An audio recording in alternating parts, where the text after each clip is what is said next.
Gather round, folks, and listen to a tale as old as the ancient oaks of England, a story of an outlaw who became a legend. Have you ever wondered what makes a hero? Is it their strength, their title, or is it the fire of justice burning in their heart? Today, we venture deep into the heart of Sherwood Forest to uncover the story of the one and only Robin Hood. Our story begins in a time of great injustice. Good King Richard the Lionheart was away on crusades, leaving his kingdom in the hands of his greedy and cruel brother, Prince John. The common folk of England groaned under the weight of crushing taxes collected by the merciless Sheriff of Nottingham. Fields lay fallow, families starved, and hope was a flickering candle in a storm. It was a dark time, a time that desperately needed a hero. And a hero did arise, not from a castle, but from the shadows of the forest. Some say he was a nobleman, a man of title who was wrongfully stripped of his lands and declared an outlaw. Others say he was a simple yeoman, a commoner pushed to the edge by tyranny.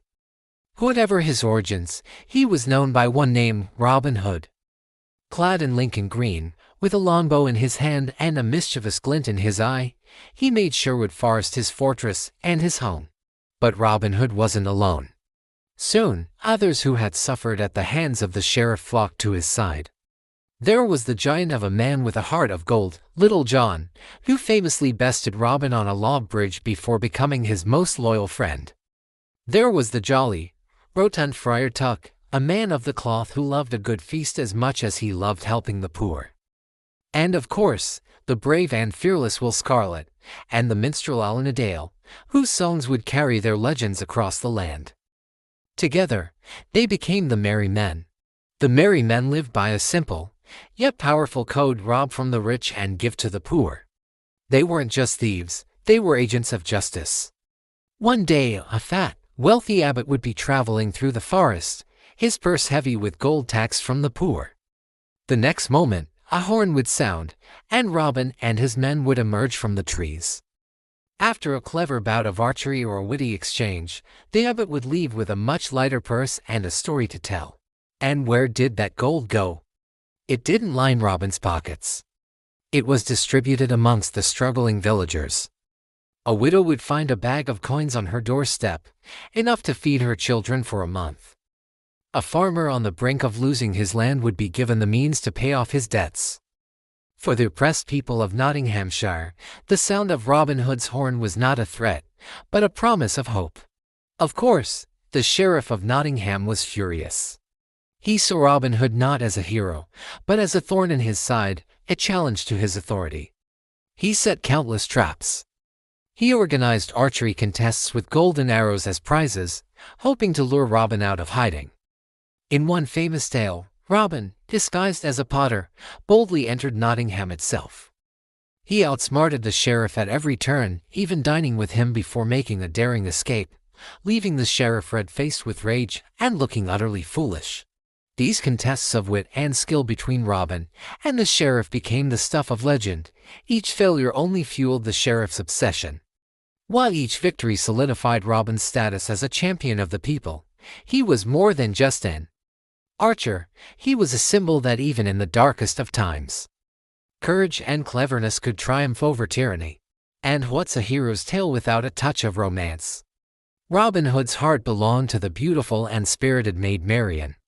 She wasn't a damsel in distress waiting in a tower. Marian was as brave and skilled as any of the merry men, often joining them in their adventures, sometimes in disguise. Their love was a beacon of light in the troubled kingdom, a testament to a bond forged in loyalty and a shared dream for a better, fairer England. The stories of Robin Hood were passed down through generations, sung by minstrels in taverns and told by parents to their children around the fireplace. They were ballads of rebellion, songs of hope. They reminded people that no matter how powerful a ruler is, they are not above justice. They taught that true wealth lies not in gold, but in charity, community, and standing up for what is right. Eventually, the legends say, good King Richard returned to England. He heard the stories of the noble outlaw and his merry men. Seeing the truth of their actions and the corruption of his brother, he pardoned Robin Hood and his followers, restoring their lands and honoring their fight for justice.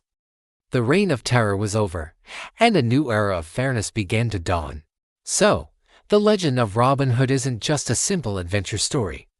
It's a powerful tale about fighting inequality, about the importance of community, and about the enduring power of hope.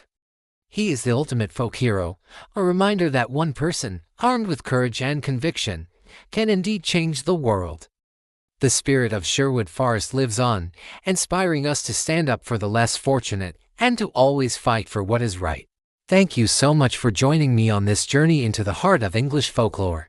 If you enjoyed this story, please give this video a like and subscribe to the channel for more legends from around the world. Until next time, stay curious and keep the spirit of adventure alive.